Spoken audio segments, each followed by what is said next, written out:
और इस रिपोर्ट के बाद सीधे आपको लिए चलते हैं राहुल कंवल के पास, जो जनता के बीच हैं, उनसे जानने की कोशिश कर रहे हैं कि वो कितने निराश है, क्योंकि जनता दरबार 11:30 बजे तक चलना था लेकिन उसे बीच में ही रोकना पड़ा है। जी राहुल। केजरीवाल यहाँ से निकल चुके हैं, उन्हें गाड़ी में बैठाकर यहाँ से ले जाया गया है। हमारे संवाददाता हमारे साथ हैं। आप बताइए कि यहाँ पर जो इस्टेब्लिश किया गया था प्रोसेस, वो क्यों इस तरीके से पूरा गड़बड़ा गया? जी बिल्कुल राहुल, सुबह जो चीज़ कही गई थी वो ये था कि 10-10 के ग्रुप में लोग आएंगे, लेकिन फिर जिस तरह से भीड़ यहाँ पर उमड़ी, उसके बाद केजरीवाल ने खुद अपनी तरफ से इशारा किया कि लोगों को आने दीजिए, समस्याएं पहुंचाने दिए।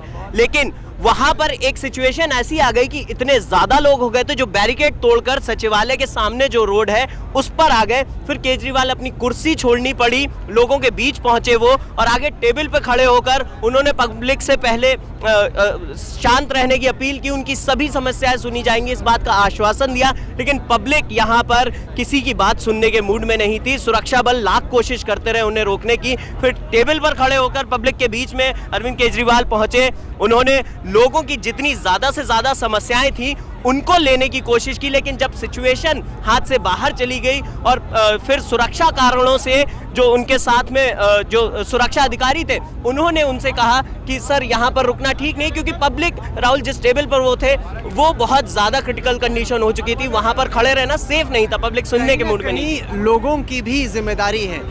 लोग अमूमन कहते हैं कि तंत्र उनके लिए काम नहीं करता, वो व्यवस्था से परेशान है, लेकिन जब ऐसी परिस्थिति बनाई गई कि लोगों को मौका दिया गया अपनी समस्या सीधे मुख्यमंत्री और उनके मंत्रियों तक रखने का, तो लोगों ने खुद अनुशासन तोड़ दिया, बैरिकेड लांघते हुए आ गए और इतनी भीड़ इकट्ठा हो गई कि जो कोशिश की जा रही थी दिल्ली सरकार द्वारा वो पूरी हो नहीं पाई।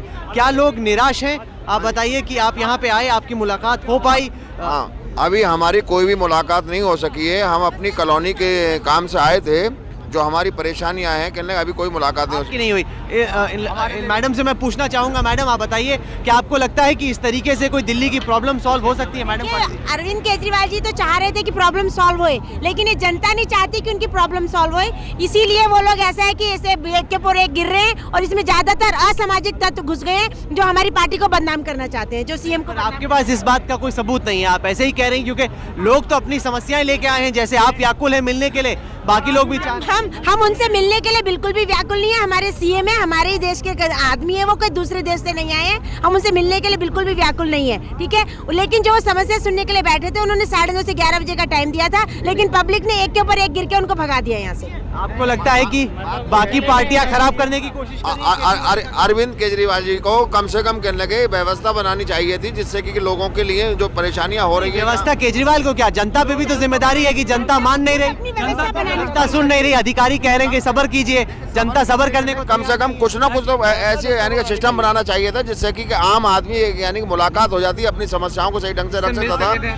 उनसे मिल सकता था।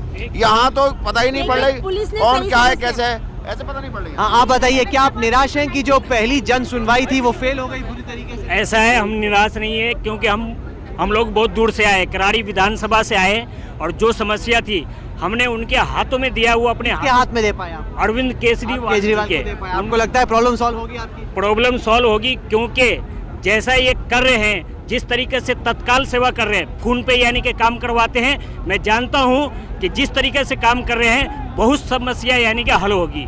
चलिए मैं आपको दिखाना चाहूँगा, देखिए किस तरीके से ये परिवहन निगम से लोग आए हुए हैं, दिल्ली यूनिवर्सिटी से लोग यहाँ पे आए हुए हैं, डीटीसी से यहाँ पे लोग आए, तो तमाम लोग जो अपनी अपनी प्रॉब्लम्स थी वो सारे के सारे यहाँ पे पहुँच गए। बड़ा बड़ा दस्ता लोगों का आ गया और इस वजह से कहीं ना कहीं प्रॉब्लम जो थी वो इतनी एक्सपैंड हो गई कि लोग सॉल्व नहीं कर पाए। बिल्कुल बिल्कुल राहुल, यहाँ पर समस्या सुनने की बात थी, जनता दरबार लगा था समस्या सुलझाने के लिए, लेकिन जनता जिस तरह से डिसिप्लिन में ना रहकर डेकोरम को तोड़ते हुए आगे बढ़ाई, क्योंकि सबको अपनी कई सालों से ये लोग परेशान हैं, डीटीसी के हों, पैरामेडिकल के हों, लेकिन इससे समस्या सुनने के बजाय ये एक समस्या पैदा हो गई कि मुख्यमंत्री को खुद पहले उठकर इनके बीच में आना पड़ा, और फिर जब सुरक्षा के लिहाज से वो जगह ठीक नहीं रही तो सुरक्षा अधिकारियों की बात। यहाँ पे जो बाकी मंत्री हैं वो अभी भी बैठे हुए हैं, वो अभी भी लोगों की बातचीत, लोगों की प्रॉब्लम सुन रहे हैं। लेकिन ज़्यादातर लोग हम देख रहे थे या केजरीवाल से या सिसोदिया से मिलना चाहते थे, बाकी मंत्रियों के मेज़ खाली पड़े। शुरुआत की मैं बात करूं, जब लोगों को छोड़ा गया तो सबसे पहली जो भीड़ आई वो अरविंद केजरीवाल के बूथ पर आई और टेबल पर पहुंचे लोग। उसके बाद मनीष सिसोदिया के टेबल पर भी लाइन लग गई। लेकिन हमारे सामने जो सोनी जो मंत्री हैं वो बैठे हुए थे, राजेंद्र सोनी, इनके पास एक भी इंसान नहीं था। वो इंतजार में थे, खड़े होकर देख रहे थे कि कोई उनके पास आए। लेकिन फिर हुजूम इतना ज्यादा हो गया जिससे जो मंत्री मिला जाहिर वो तौर वहां खड़ा पर हो गया, अपनी व्यवस्था वहां परेशानी पर को पूरी बताने तरह के से लिए। चरमरा गई है, लेकिन जनता दरबार अभी भी कुछ मंत्रियों के साथ वहां पर चल रहा है। बहरहाल वहां से अरविंद केजरीवाल तो जा चुके हैं, लेकिन वहां पर किस तरह से व्यवस्था एकाएक डामाडोल हो गई, किस तरह से लोगों का हुजूम एकाएक उमड़ पड़ा, जायजा लिया हमारे संवाददाता ने।